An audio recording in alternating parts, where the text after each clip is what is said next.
This is the Brain, and you're listening to the GeekCast radio network. Yes!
Hello and welcome to the 66th episode of ToonCast, brought to you by the GeekCast radio network. I'm your host, Dave, Joe, and Mike, and today I'm joined once again by Kevin Optimus Solo Thompson. Hello, sir.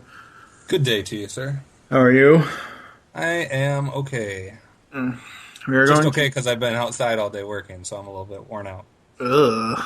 I didn't be caught dead outside. Actually, I might if I go outside, because, yeah, the heat'll kill me. But today we're going to be talking about that lovable, laughable brat that always bugs Mr. Wilson, Dennis the Menace. There was I don't know if you posted it or if one of the other BVTA people posted it on Facebook about asking if we want more news on voice actors and voice acting. Well, duh! It's a voice actor's website. I looked at that, and I was going to comment on the thing, and I look at it, I'm like, oh no, I better bite my tongue, because... I've been telling them that they need to find one person that's just like all they do is just to add news to the site whenever they see stuff or, out searching for it. I mean, obviously we're not paying anybody, so it's a little hard to do that, but... Yeah. Yeah, I voted right away. I'm like, yes, of course we need more news up there. Because actually that gets, there's a lot of, we have a way to... As an administrator, you have a way to view comments on different sections. Like I can pull up like a TV show page or TV shows in general, and I can see any comments that are made on any TV show for that day or for any day. And the news and voice compares always get the most comments, so it seems like common sense that news is what we need. I went on a commenting spree the other day. I saw that. Well, I forget which one it was. Well, yeah, I know, but I forget which one it was. There was one that I commented on. I said you're missing something. Yeah, I saw that, but I don't do Marvel or DC or whatever it was, so I didn't know. It was the chick from one of those comic book shows. It starts with an H, that's all I can remember. Shoot. It starts with H. It's some chick from like Superman or Batman or one of those types of things. Yeah. I never comment back. Oh, yeah. No, it was a Harley Quinn one. Yeah. You guys are missing Mia Sara, who actually was the actress that did her in Birds of Prey. Gotcha. Yeah, they should have saw that, and I'm assuming that they'll be looking for it. Yeah. I never comment back on it unless it's something that I did or something that I was involved with.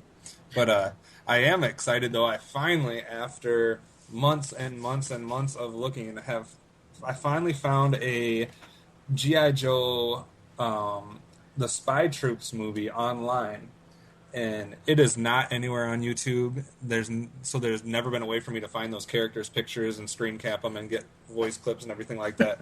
But I finally found a Spy Troops movie available to view in good quality, and it's in some like Japanese site or something, so you can't read anything on the page. I know, I hate that. You can't even read the DVD control, so I have no idea how to control anything. But it's in English and it's showing it fine. So I screen capped all those last night, and I'm gonna be adding some more actors to G.I. Joe sound or voice compares here in the next little bit. So I was excited about that. I still can't find Valor versus Venom, but I found Spy Troops, and luckily most of the actors are the same in both of those. Yeah. I trying to think here. Oh, and while you're thinking, I just added the G.I. Joe movie since I just bought it on DVD after searching for 4 stores to find it. You But I said something screen about 10 stores on Facebook. You didn't say. No, it was only 4 stores. I went to You said 10. Target and Barnes and Noble and Toys R Us and Best Buy, and I don't know why. just because those were on my way. I don't know why you just didn't go to the Shout Factory website and just buy it from them. Of course, you'd have to wait to get it, but still. I wanted it immediately, but I screen capped every character on that, and now it's our largest cast for a movie on BTVA because it had 52 characters in it, so that spoke. Well, Snake Eyes didn't speak, but whatever. Yeah. Up there. Yeah, but now your Foot Locker set is complete. Yep, damn right it is. I still need to get that. Now I have an empty DVD case that I'm just gonna, I guess, put on my shelf like it's there, act like there's DVD in it. See, that's the other thing. I mean, I don't understand why Shout themselves on their website wouldn't just offer just a single DVD. Well, not even that, but I mean, just because there's only one. It's useless getting the 2-disc edition of it because there's only one spot in the Foot Locker, right? Right. Right. So I don't understand why Shout Factory wouldn't offer like some sort of special of the just the single disc and say like a computer sleeve or something. Right. Just mail for cheap. Yeah. Yeah. But I haven't watched the special features on it, but I watched the movie and it does look very good. They did a good job of whatever they did for restoration and whatnot. But I did not realize that Don Johnson was in G.I. Joe the movie. I did not realize that. He's the voice of Lieutenant Falcon, who makes his first appearance in the G.I. Joe movie. He's only made one appearance in any series since then, but I did not realize it was Don Johnson, so that's crazy. And the other guy who's not in the G.I. Joe series but makes an appearance in the movie is I always say his name wrong, Burgess Meredith. Yeah. The Joker from the live-action Batman shows, he does the voice of Globulus. So, well, first of all, you got that wrong. What? Or what does he do? He does the Joker or the... He wasn't the Joker was Cesar Romero. Maybe it's a penguin. Yeah, he was the penguin. Yeah, but he's Globulus in G.I. Joe. That's all that matters. So that's what I've been doing recently. Rest in peace, Burgess Meredith. It's all about G.I. Joe lately at BTVA for me. That's all I got to say. I don't know if I ever mentioned it, though, but I did on air, but I did go through and screen cap every character from every Scooby-Doo TV series and every Scooby-Doo movie. Yeah, a lot of the Scooby-Doo movies will be covered 65 years in the future. And I'm not saying any more than that. As far as the original show, the Scooby-Doo Where Are You show, we will be covering that here on ToonCast. We will also be covering in that episode 13 Ghosts. So episode 77, which is 10 episodes from now, that'll be a pretty big, long episode. It won't be epic 4-hour long like He-Man, but it'll be over the hour mark that we usually hit or so. Right. Combined with just TV shows and movies, there's been over 35 things for Scooby-Doo. Yeah. So it took a while, but every single one of them is at BTVA now with a full cast. Some of the TV shows I don't have some of the recurring characters and whatnot, but all the movies, and it's funny to see which voice actors pop up again and again throughout the movies. But that's a topic for another day. Yes. Another year. We actually talked with my buddy Mike Dodd, who does This Week in Geek and all that. I was on their first, I was on my first topic show for that podcast, and we were talking about Iron Man, but they did a segment beforehand, shooting the shit with Sean, and they're friends with Sean Schemmel, who was one of the voices of Goku from Dragon Ball Z. And after Sean had done his little spiel, I linked them to the voice compare for Goku, just so they could see all the. I listened to some of those, and I'm not a DBZ fan or a Dragon Ball fan in general. It's just not a thing. But I listened to some of those, and me personally, I like Ian's version the best. Ian James Corlett. That's just how I feel. But it's funny that you brought that name up though, because Sean Schemmel made about. A couple months ago, we made about 8 different comments on our Facebook page, not on our actual site, but on our Facebook page about our site and the voice compares and stuff like that. So it was very, very nice comments. So that was cool. Yeah, I don't know. And of course, if you go over to geekcastradio.com, if it doesn't come up immediately, you might have to refresh the page. But I've gotten Steve to now with the WordPress version that he uses, or the website design that he uses. Mm-hmm. Originally, there's supposed to be a video part at the top of the site where you first see it. He's altered that to move it to the right, and we've gone through and gotten pictures with links to each of the sites that we kind of not really sponsor, but the sites that we're partnered with. So BVTA does have a little blurb over on our site. It basically links right to BVTA's. Yeah, I think I saw that the other day, and of course we still have our link up to the LaMarche interview on our front page. I think that's coming down eventually, but still up there for now. So yeah, we'll have to get another one. I'm aiming for a certain something. I saw something about that. Well, no, I'm aiming for a couple of things. One of them is specifically for you and I to do, but I just have to make the call and get the information because there is no email address for that person's agent. So yeah, do we have anything else we want to bring up? I think it's time for the devil. So bring on the history lesson. All right, episode 6. Oh no, just 2 6s. Yeah, just 2, not 3. Dennis the Menace is an American animated series produced by, of course, Deke Entertainment, based on the comic strip by, I like this name, Hank Ketchum. I don't know if I'm saying that right, but that's how I want to say it. The young blonde boy with a colic and a mischievous personality, Dennis the Menace, gets into numerous scrapes and adventures with his dog, Ruff, and his friends Joey, Margaret, Gina, Tommy, PB, and Jay. Oh my god. Anyway, Dennis is an impulsive, angel-faced little devil. That's why I'm calling him Devil, who is always getting into scrapes, whom end up tormenting his hapless next-door neighbor, of course, Mr. Wilson. Though, of course, Dennis always means well. Dennis finds himself involved in all kinds of wild adventures, some of which are fantasy-based, like the international espionage and trips into the past stories, but always manages to save the day. The series was originally aired on NBC in the U.S. Each half-hour show consists of 3 6- or 7-minute shorts. The show ran from 1986 to 1988, and the show was sponsored by General Mills. So, what do you remember about the cartoon? And of course, I think we're not going to be able to avoid making some comparisons between the cartoon and the live-action show. So, what are your thoughts? Oh no, we will so definitely talk about the film. But I love this show. This is such a departure from all of the action stuff that we watched in the 80s. It wasn't anything like the future Disney cartoons or the Turtles cartoons. It was a nice little thing. And poor Mr. Wilson. Yeah.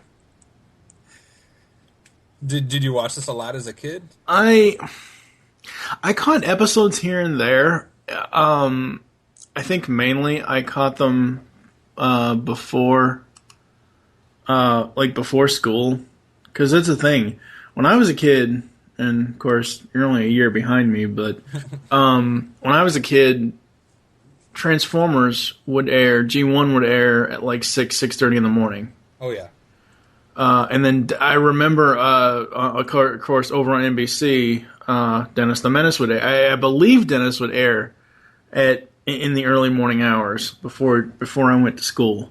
I think it kind of went through a similar thing to what Transformers did. I mean, obviously Transformers originally was an afternoon show, but since it was syndicated, eventually it was everywhere. And I think I remember seeing Transformers in the morning when it was on the Sci-Fi Channel later on. And I think Dennis the Menace did something similar where I think at first it was an afternoon type thing or even a Saturday thing. I don't remember if it was Saturday or afternoons, but then it got rebroadcast in mornings on different channels and stuff like that.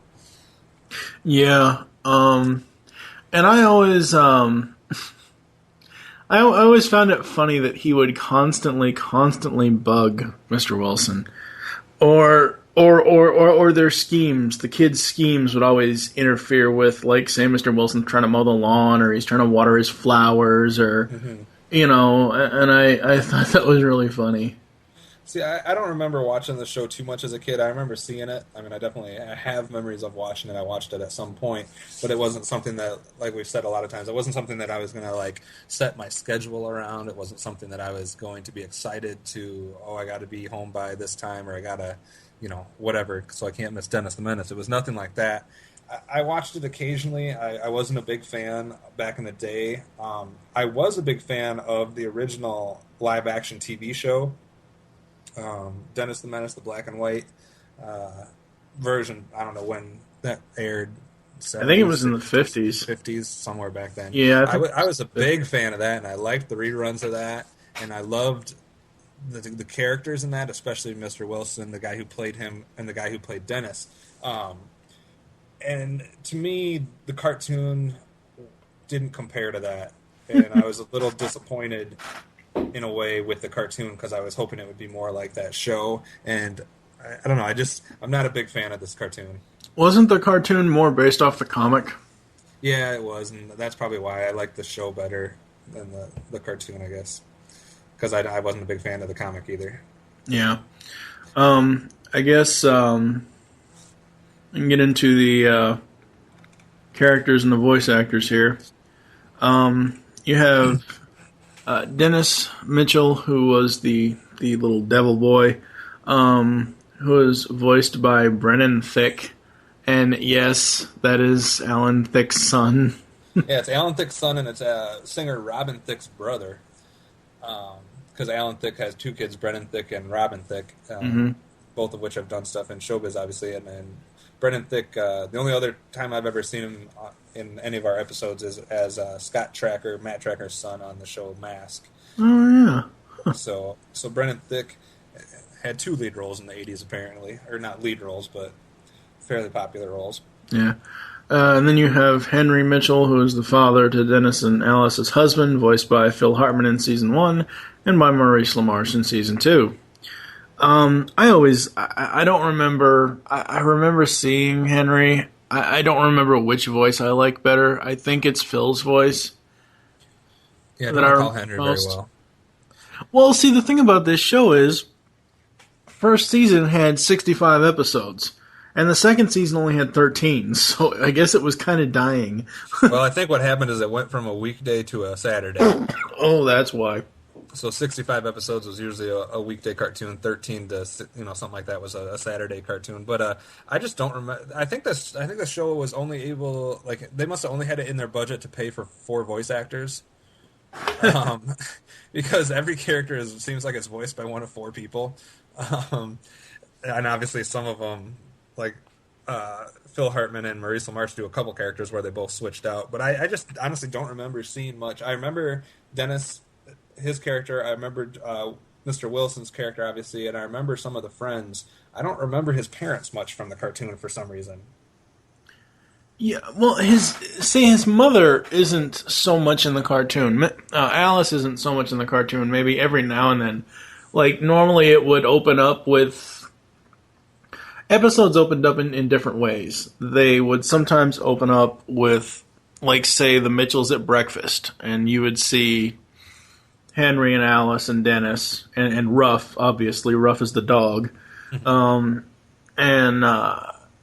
That's pretty much all you would see of the parents, unless it was like a little epilogue after the adventure ended, and maybe he needed to be scolded or something, or maybe they needed to teach him some sort of lesson kind of thing at the end before the episode ends. Again, I'm going off my very, very sketchy memory of the cartoon, but I do remember seeing the parents not, and again, the cartoon is more for Dennis versus Wilson, or Dennis versus Mr. Wilson. So, So basically, besides Dennis and his parents, and obviously we all know Mr. Wilson's character. I mean, we don't need to necessarily describe that. He's just the neighbor who's always getting terrorized by Wilson.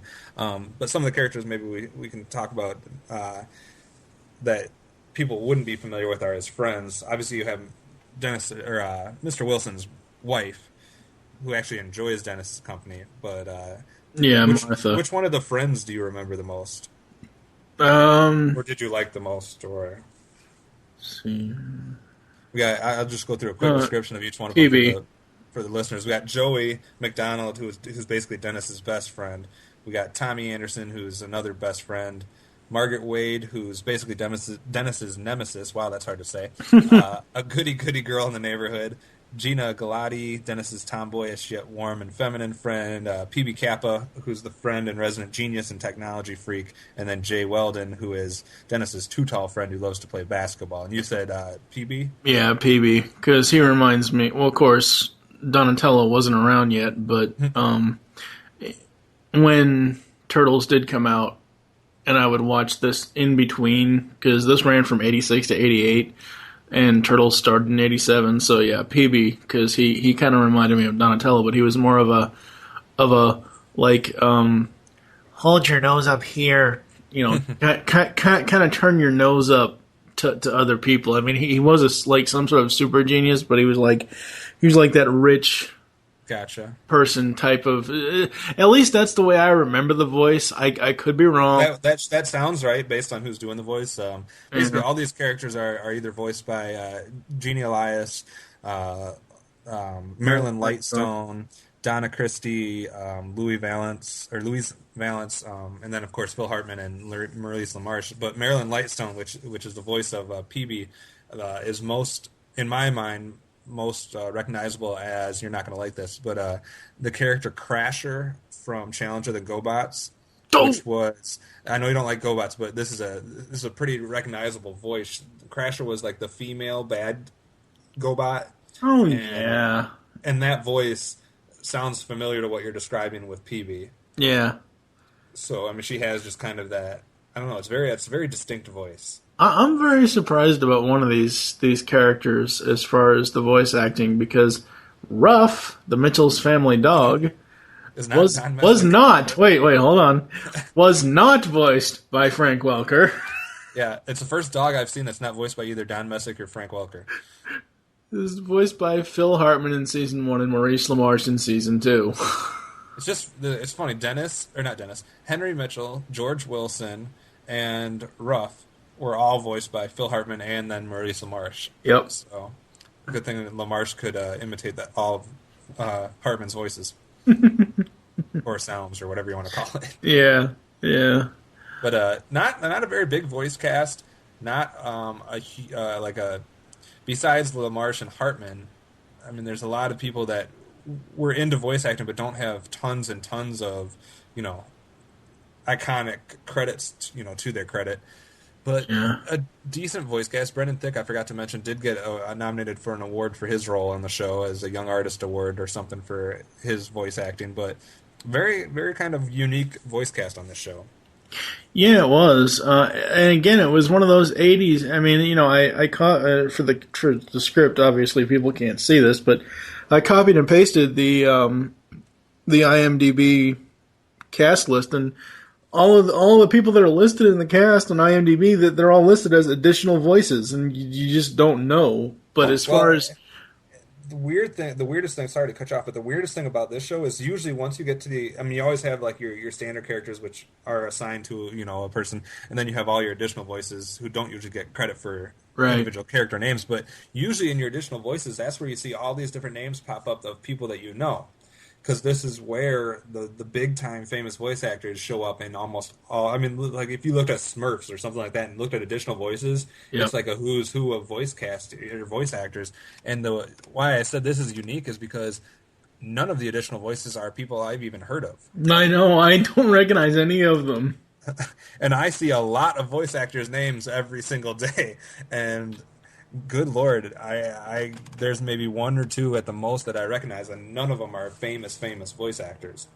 Nope. And that's very weird to see on a show. Yeah, it is.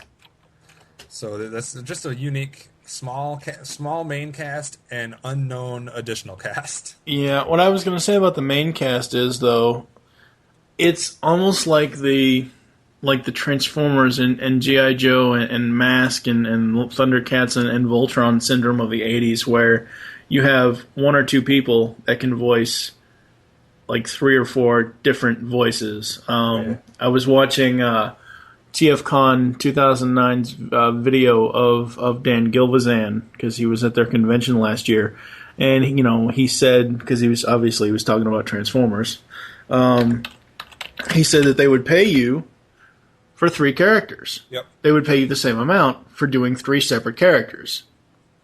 Well, not the same. They would pay you each amount for 3.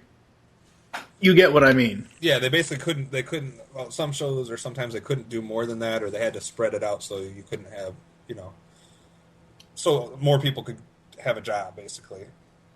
Yeah, exactly. And I think that's what this show suffers from. Not really suffers from, but I think that's why this show you see so many people reprising or not reprising, but doing all the roles.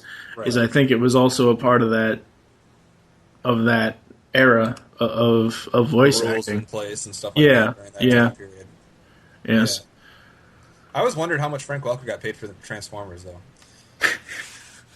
Because he did way more than 3 roles. I don't know if he'll ever answer the question, but if we ever get an interview with him, you can ask him. How did they figure the pay scale for him on Transformers?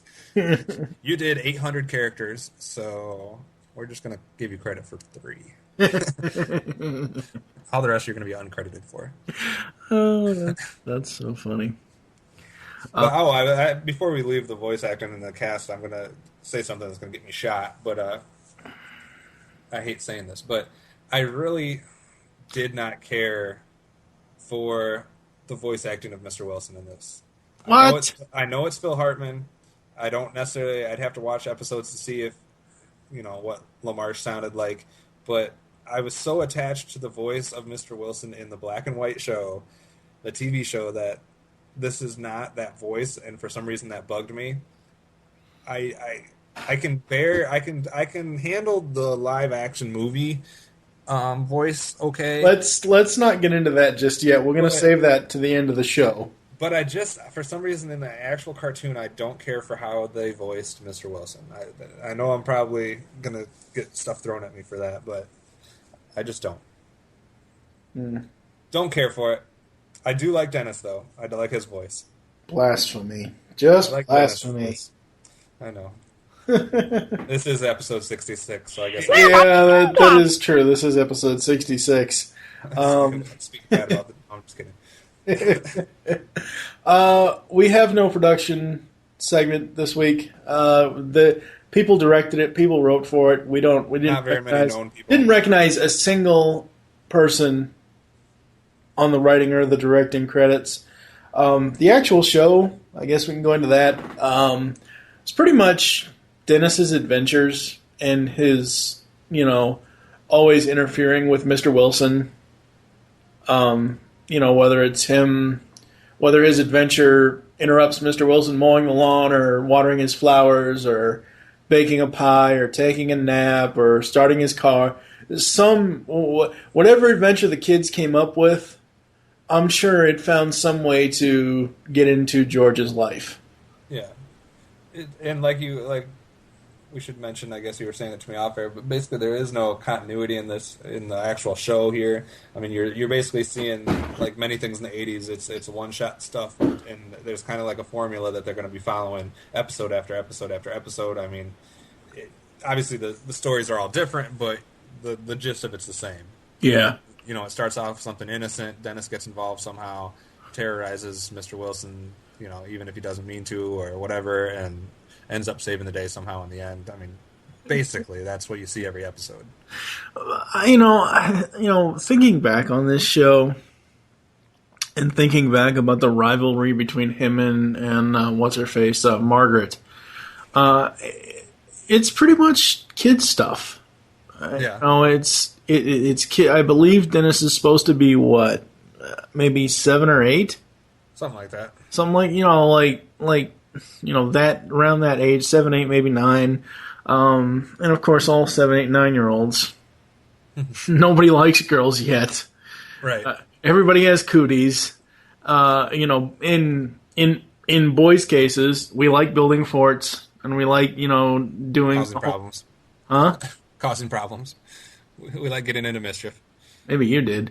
Anyways, terrorizing people. Yeah. But I mean, it did add a little. I mean, the way that the show differs from other things about Dennis and Menace is the friends are basically the main difference here. And I guess if you're a kid watching it, you should be able to relate to it through the relationships that the different kids are having with each other, the rivalries, the likes, the dislikes, etc. But I just don't care for the show that much. Excellent. So, getting into the music segment here, I love this theme song. Don't ask me why, but just the music, the instrumental on the back of this theme song just kind of got me into the cartoon. Yeah, the theme song's not bad on this. It's not one of my favorites, but it's definitely not. I wouldn't say it's a bad theme song. Yeah. It's a good theme song. It's a good theme song, just not one of my favorites. That's everything about the show for me is it's good, but just not one of my favorites. We got some familiar names, though, with the music. Yes, we do. Hey, we're not responsible for that sound effect. What sound effect? That is no sound effect. That's real. What are you talking about? That wasn't manufactured by Diet Coke. Yes, Power Rangers people, Shuki Levy and Ham Saban did the series original music, which, honestly, this is one of those shows that there really is no series original music. I mean, every time you see, like say Dennis doing his, maybe like a skateboard jump down the street or down the sidewalk, you hear the part of the theme song. Yeah. Like the dun dun, whatever that first, right. part of the theme song. And same thing with, like say Beast Wars or what's another cartoon I can attribute? A lot of them do that. Mask, so yeah.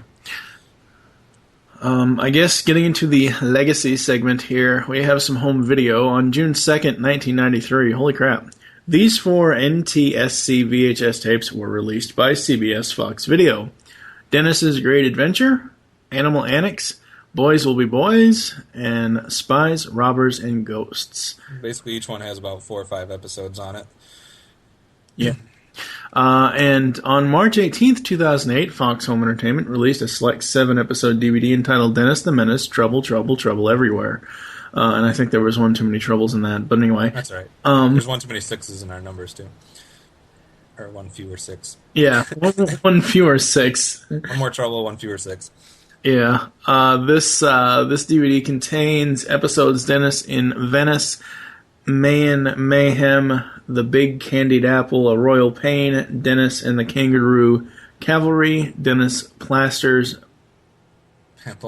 Pamplona, and Black and Blue Hawaii. Okay, then.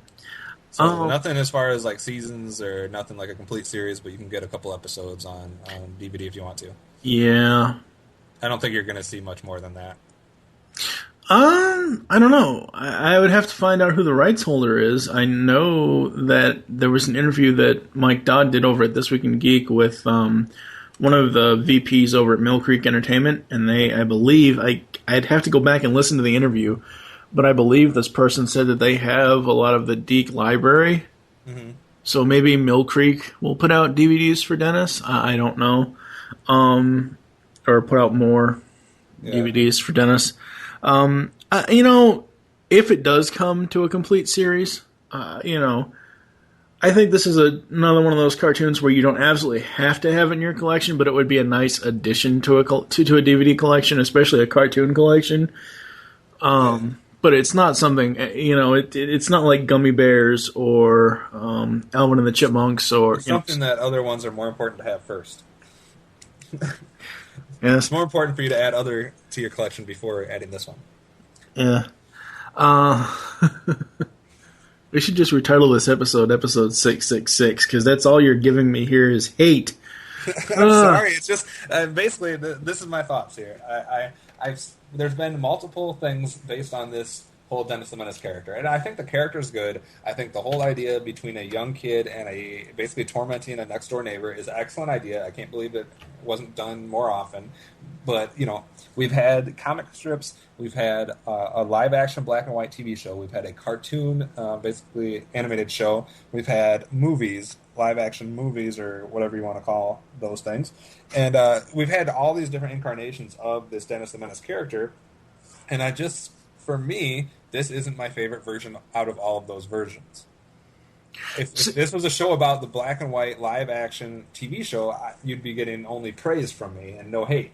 Well, see, that's the thing, though. There's one problem with that. Not animated. This is a cartoon podcast. I know. So in comparison, usually I like the cartoon version better than the live action version, but not in this situation. This is like having the Brady Bunch cartoon here. It can't compare to the live action show, so it's going to be a failure, in my opinion.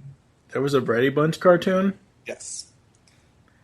Okay, I didn't know that. But we're having the Beatles cartoon, even though the Beatles aren't a live action TV show. That's a rock group, and you're just having a cartoon out. It's just like it's that type of thing where many times the cartoon does not live up to the live action show. Okay, so since we are in the legacy segment, I guess we'll bring up the live action film. Which starred, I forget what the little kid's name was that played Dennis, but starred Walter Matthau as Mr. Wilson and Christopher Lloyd as the villain. Yes.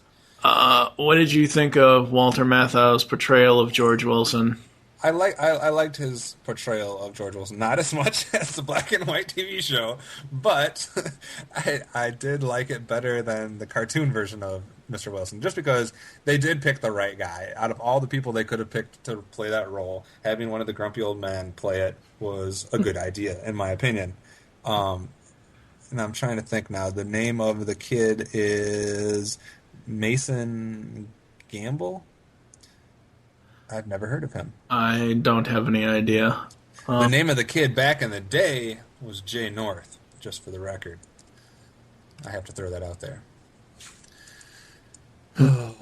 It's all about back in the day for me today. Yeah, no. But I like Matthau in this, or in the film. In the film, yeah.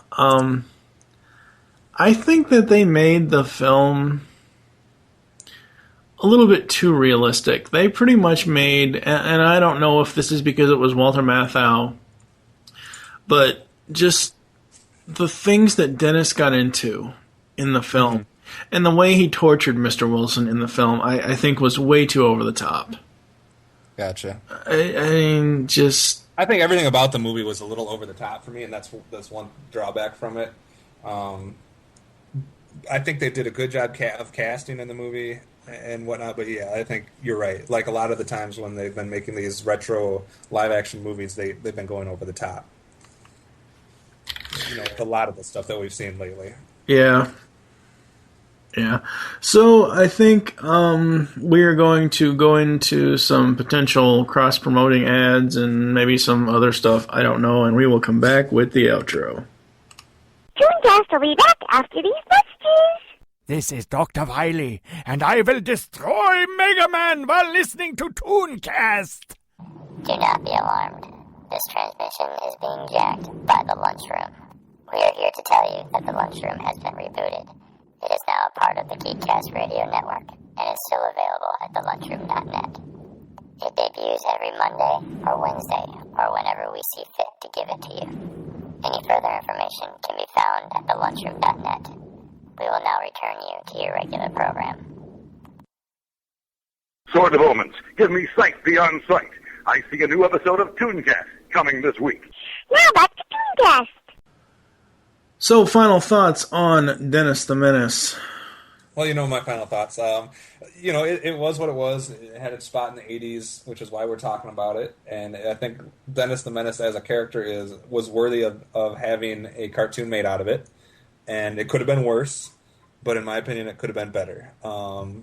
There's too many other cartoons in the 80s that were this type of cartoon for me that I liked better. And what I mean this type, basically to me, as a kid, there was only basically two types of cartoons. There was the action and adventure, boy cartoons, and then there was the fun comedy type, just overall friendly cartoons like Garfield or Heathcliff or Dennis the Menace or Gummy Bears or that type of cartoon. And to me, I would have rather watched most of those other ones, rather than this. So the thought just occurred to me the whole time we've been talking about this today, and you keep bringing up the original black and white television show.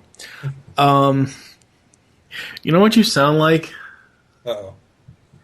You sound like a hardcore G1 fan that keeps saying, I don't care if it's not G1, it doesn't matter.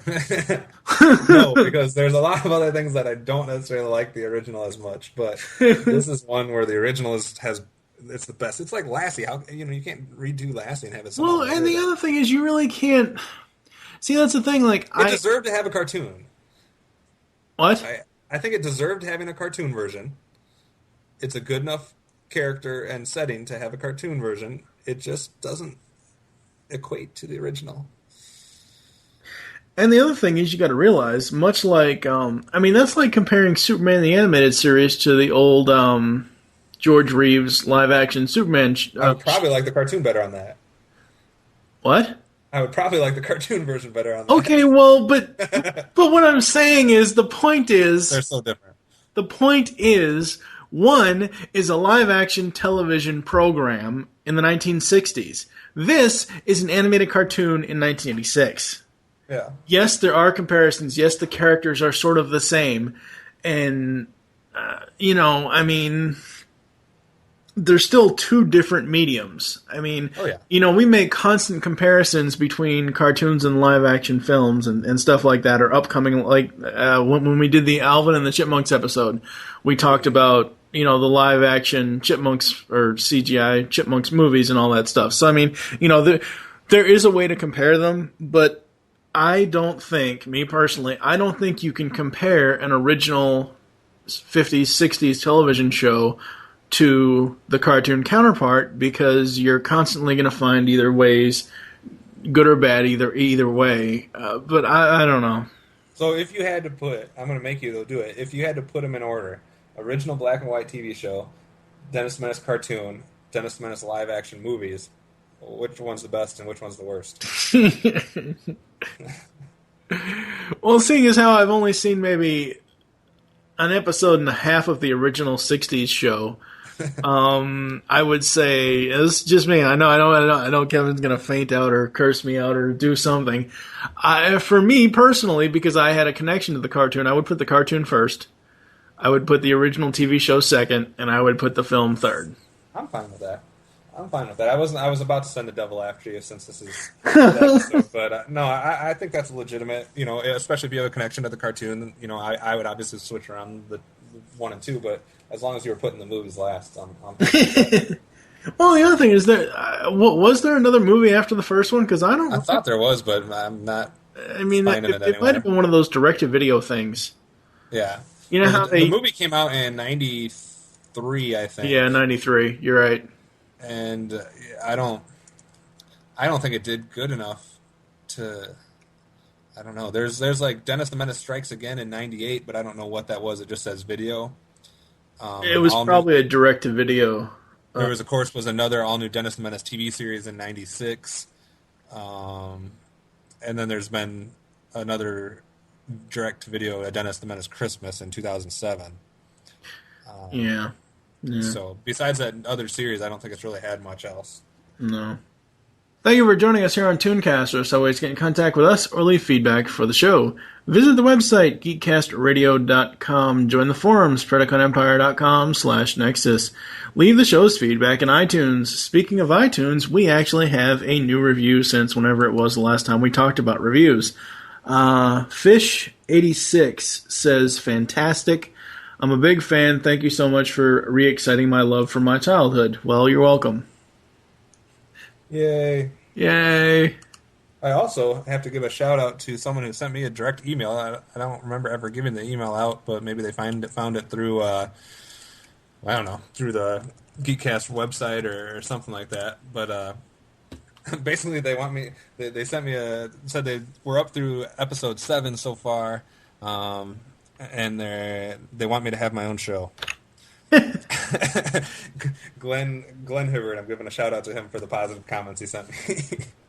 But at least he's listening, up through episode 7. I hope he keeps listening. Yeah. And I will say that the audio quality does get better over time. Yes. We've been ironing out the kinks. Yes. Follow us on Twitter. The show name there is GCRN ToonCast. Mine is TFG1Mike. What is your Twitter? Oh, it's Boss KDAWG. Become a fan on Facebook. Search GeekCast Radio Network. Call the voicemail line. It is back. Tell us the show you're leaving the message for and your name. 502-526-5821. We hope you enjoyed this episode of ToonCast and wish you'll join us next time when we'll be reminiscing on the USA Cartoon Express. For now, I am TFG1Mike with Optimus Solo, Kevin Thompson from BehindTheVoiceActors.com. Thank you for listening. Until next time. Oh, yes, and we will be giving Kevin his own show at some point. He will be running it, and I'll probably just be in the background, because, yeah, I'm getting tired of running all these damn shows. Anyways, we'll see you next time, folks. All aboard the Cartoon Express, the USA Cartoon Express.